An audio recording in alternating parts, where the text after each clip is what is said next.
বিসমিল্লাহির রহমানির রহিম। আজকের ভিডিও ক্লাসে আমরা শিখব বোল্ড, ইটালিক, আন্ডারলাইন সহ সামনে আরও অনেকগুলো অপশন। বোল্ডের কাজ মূলত হচ্ছে মোটা করা, অর্থাৎ আমরা যদি চাই যে আহসানুল্লাহ আইটি কোম্পানিটা বোল্ড করব, এটা হচ্ছে আমাদের আইটি কোম্পানি একটি হেডিং, তাহলে আমরা ব্লক করার পরে বোল্ড করতে পারি। আর নিচের যে লেখাগুলো থাকবে ব্লক করে আমি যদি চাই এইগুলা ইটালিক ডিজাইন করতে পারি, অর্থাৎ একটু বেঁকে যাবে। নিচের লেখাগুলোর ক্ষেত্রে ইটালিক ব্যবহার করা যাবে, বোল্ড, আন্ডারলাইন এর দুটো ব্যবহার করা যাবে না। শুধুমাত্র হেডিংসের ক্ষেত্রে বোল্ড এবং আন্ডারলাইন ব্যবহার করতে হবে। অর্থাৎ আমি ব্লক করে যদি এখান থেকে ইউতে ক্লিক করি, তাহলে এখান থেকে আন্ডারলাইনের লিস্ট একটা আসবে যে কিভাবে আন্ডারলাইনটা আমি অ্যাপ্লাই করতে যাচ্ছি, কোন স্টাইলে সেটা, আর সিম্পল দিতে সেটাও দিতে পারি। আর যদি না চাই ব্লক করা অবস্থায় আমি আবার আন্ডারলাইনে যদি ক্লিক দিই, দেখুন উঠে যাবে, এখান থেকে বোল্ডে ক্লিক দিলে উঠে যাবে। তার মানে একটা ক্লিকে অ্যাক্টিভ, ব্লক করার পর আরেকটা ক্লিকে ডিঅ্যাক্টিভ। এরও কিন্তু একটা শর্টকাট আছে, Ctrl+B। কিবোর্ড থেকে যদি আমরা Ctrl+B দেই তাহলে কিন্তু বোল্ড হবে, Ctrl+U দেই আন্ডারলাইন হবে। আবার যদি নিচের লেখাগুলো Ctrl+I দেই তাহলে অলরেডি আমাদের করা আছে ইটালিক, নর্মাল মোডে আসবে। আবার যদি Ctrl+I দেই তাহলে আবার ইটালিক মোডে চলে যাবে। এটা হচ্ছে শর্টকাট। তো এইভাবে হচ্ছে আমরা বোল্ড, ইটালিক, আন্ডারলাইন ইউজ করতে পারি। স্টিক স্টরটা আমাদের ডট নেসেসারি। তারপর আছে সাবস্ক্রিপ্ট। সাবস্ক্রিপ্ট হচ্ছে ভৌগোলিক চিহ্নতে আমরা অনেক সময়ের ব্যবহারটা দেখে থাকি।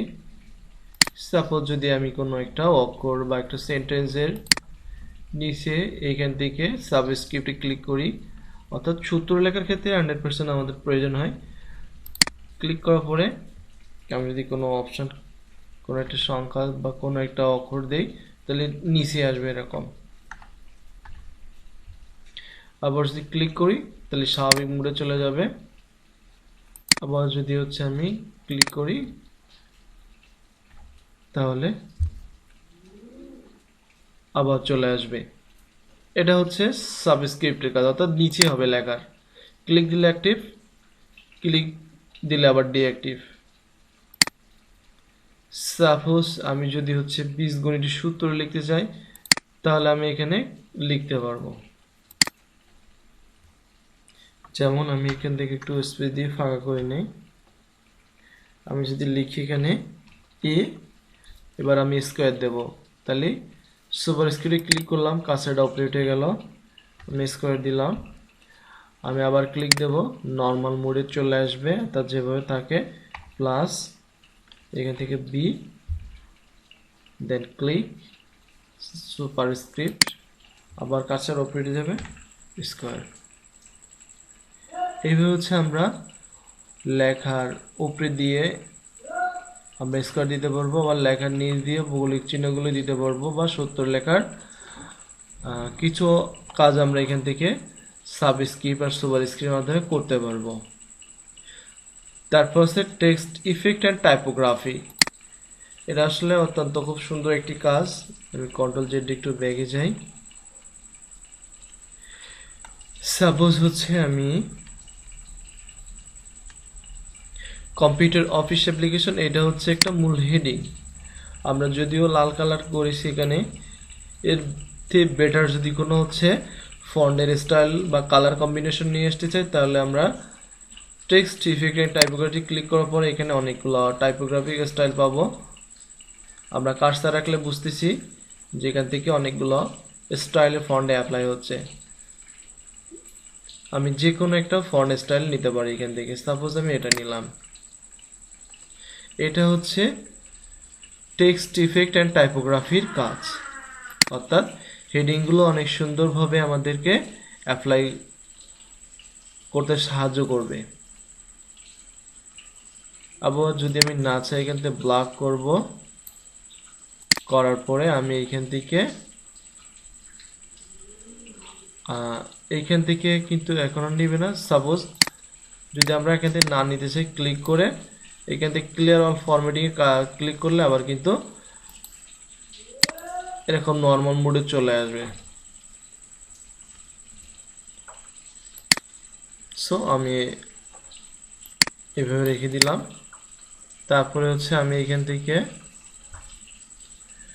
দেখবো হাইলাইট। এইখান থেকে যদি আমি কোনো সেন্টেন্স হাইলাইট করতে চাই তাহলে সেটাতে আমরা ক্লিক করব, লেপট চেপে ব্লক। তারপর এখানে টেক্সট এসে যদি আমি হাইলাইট করি তাহলে টেক্সটটা হাইলাইট হবে। অর্থাৎ যদি আমি কোনো সেন্টেন্স ব্লক করি, শুধু সেই সেন্টেন্সটা হাইলাইট করতে চাই তাহলে আমি টেক্সট হাইলাইট কালারে ক্লিক দিয়ে যে কোনো একটা কালার দিলেই ও সেখান থেকে সেই কালারটা অ্যাপ্লাই হবে। তো হলুদটা দিলে আসলে, অর্থাৎ ইয়েলোটা দিলে আসলে ভালোভাবে বোঝা যায়, তাই আমি ইয়েলোটা দিলাম। আর তারপর আছে ফন্ট কালার। আমরা এর আগে দেখছি ফন্ট, যে কোনো ফন্টে যদি আমি ব্ল্যাক করে এখান থেকে কালার দেই, সাপোজ এটা রেড দিলাম, এইটুকু ব্ল্যাক করে আমি হচ্ছে এখান থেকে প্রিন্ট দিলাম। তারপরে হচ্ছে আমি এখান থেকে ব্লু দিলাম। এইভাবে একটা আলাদা আলাদা ভিন্ন ভিন্ন কালারে কাজ করা যায়। বা আমি যদি এখান থেকে আমি যদি সেন্টেন্সের শুরু থেকেই কোনো কালার অ্যাপ্লাই করি, করে যদি আমি লেখা শুরু করি তাহলে কিন্তু সেই কালারে হচ্ছে লেখাটা শুরু হবে।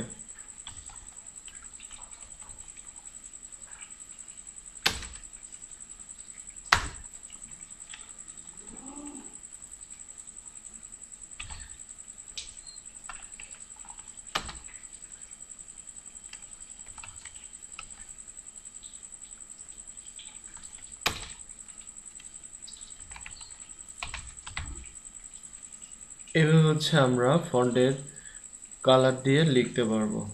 যে কোনো কালার দিয়ে যে কোনো কালারে অ্যাপ্লাই করে যদি আমরা লেখা শুরু করি সেই কালারে লেখা শুরু হবে। এইটা হচ্ছে ফন্ট কালারের কাজ। তো আজকের ক্লাস এই পর্যন্ত। সামনে আমরা বুলেটস সহ অন্যান্য ক্লাস করব।